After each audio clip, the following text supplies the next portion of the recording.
to share something with you. That might put me in a very negative light, yeah. Relationships are not my forte. See if someone grabbed up my wife or something, completely different ballgame. I'll walk away from here, and this has been like a therapy session.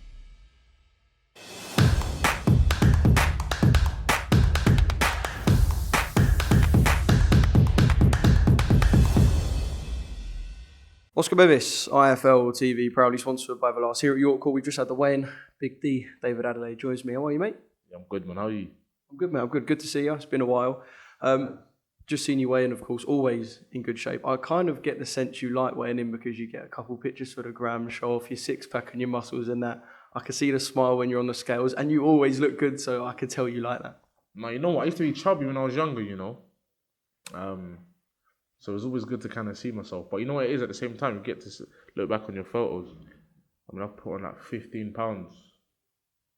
15 pounds? 14 pounds? So, I mean, I'm not as skinny as I was when I first turned pro. So, yeah, it's good. I'm keeping the shape on.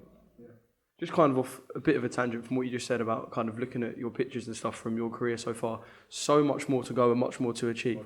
But do you ever kind of look back, even at the 1-0, 2-0 days, and just think, oh, I've come so far? So far, I was talking to my brother the other day, and he said he watched my debut, and he was like, man, you're a different fighter, you know. So, yeah, no, I'm starting to understand the pro game now, and, you know, I'm starting to use my attributes to my advantage.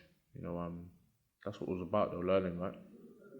Was there a lot of out of the ring stuff that you can look back on that you've learned about as well? Obviously, in the ring, you are developing as a fighter, and you said you're kind of putting size on, etc. But the out the ring stuff, even just how the pro game works and how different it was to the amateurs, I can imagine you've learned tons in that aspect. Definitely, and I'm maturing as a man. You know, so when you mature in the ring, you mature as a man. You know, you find out more about life. So yeah, I'm forever learning. You know, the man that says he knows it all knows nothing, right? So I'm always learning. We're looking forward to seeing some of that learning in the ring tomorrow night. As a heavyweight, I suppose people just kind of expect you to go in there and knock people out because that is what you've been doing. I don't want to say same again because there's always improvements, but can we expect kind of a same again? You're going to go in there and do what you do, and that is hurt people. Same again. No, plain and simple. Same again. I'm going to hurt him and I'm going to stop him. Sounds, like I said, it sounds arrogant, but there's a difference between arrogance and, you know, cockiness. I'm a bit cocky, but I don't cross the line. But yeah, I'm going to stop this fella tomorrow, God willing, and then from there start pushing on to the bigger and better things and start fighting for some sort of titles. That's what I want, and that's what I'm going to go and get. Yeah, it's interesting because I spoke to a couple of heavyweights who were kind of at the same stage as you record-wise, your 7-0s, 8-0s, 9-0s. And I remember a time a couple of years ago when all these guys were just starting out and we were kind of pitting them against each other saying, oh, imagine 3 years, 4 years down the line. But it seems like all of them guys are just at that stage now where they're bubbling over and starting to say, fuck this, I want titles. And I can tell you've hit that stage now where it's like, yeah, I've got to call for people because I want belts. Yeah, that's what I want, man. I want some big names. It's crazy because I spar people, I brush shoulders with people I used to watch at home when I was an amateur, when I was a nobody. And now I'm thinking about fighting them sort of people. So, you know, it's a weird feeling, but it's something I want. And I want these sort of names like now. You know, I've been ready for them. I don't shy away from nobody, so God willing, I get these things in early 2023. Yeah. You're obviously tunnel vision for Friday, but it's always kind of fun with heavyweights to talk about the future. Are you more interested in the names you beat on the way, or is it solely about the belts you can get? Because, pardon me, sometimes you can pick a belt up by beating someone who perhaps your level's above, but I don't know, the fans kind of prefer the names, but it's the belts you want round your waist. So kind of what takes your preference out of them two? It's both for me, you know. I don't want to go and beat a guy called, I don't know, like Philip from around the corner and I get a bloody nice little belt now. Let me beat somebody, you know, because it makes it more valuable, right? You know, when you get given things, it's not really valuable, so it's about both. I want the belts, but at the same time, I want to beat the so-called names. I want people to look back on my resume and say, look, Dave's beat some real good quality opponents, and God willing, that happens. Is that why the noise around the Wardley-Gorman winner makes sense? Because, I mean, they're guys who've been on the circuit for a while now, put their names out there, fighting on big platforms, and have done for a couple of years with the British title. Is that kind of why it makes sense for you to call exactly for that winner? Yeah, and they're above me, right? You know, they've more experienced than me. They've been pro longer than me, so these are the sort of people I'm chasing. You know, and it'll be a good domestic dust-up. Yeah. I mean, don't you think? Who do you reckon wins out of Gorman and Wardley? You see, you can't ask me that question when I'm about to. I mean, you can, Because I know they. but I can't answer it when I'm going to do the fight week and interview them both. Yeah. No, I want to know though. It's a draw. It's a draw. Be honest. Who do you reckon wins? Honestly, if you had to choose, and there was no such thing as a draw, you had to put your money on someone. Who would it be? Honestly. Fair play. Yeah.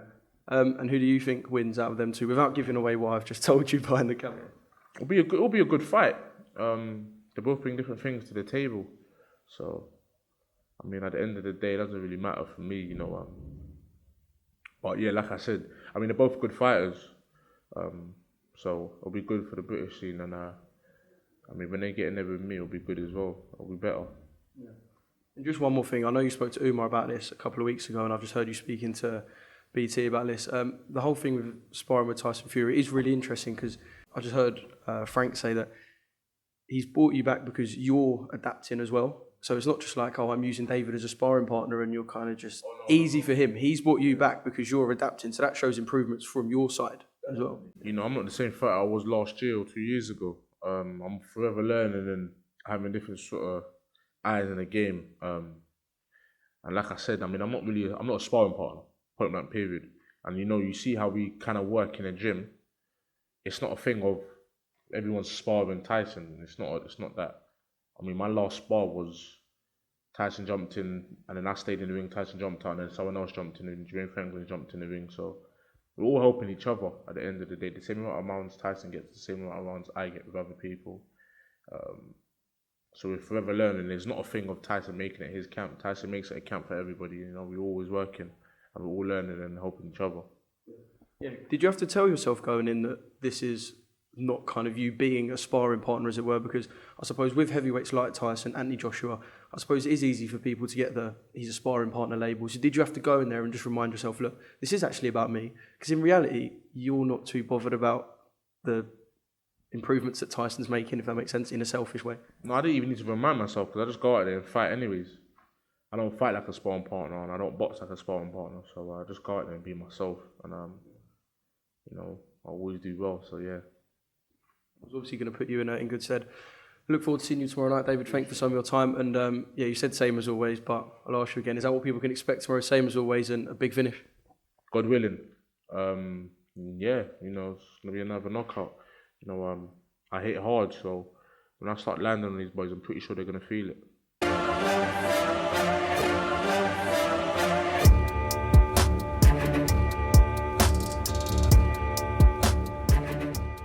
I'm going to share something with you that might put me in a very negative light, yeah. Relationships are not my forte. See if someone grabbed up my wife or something, completely different ballgame. I'll walk away from it, and this has been like a therapy session.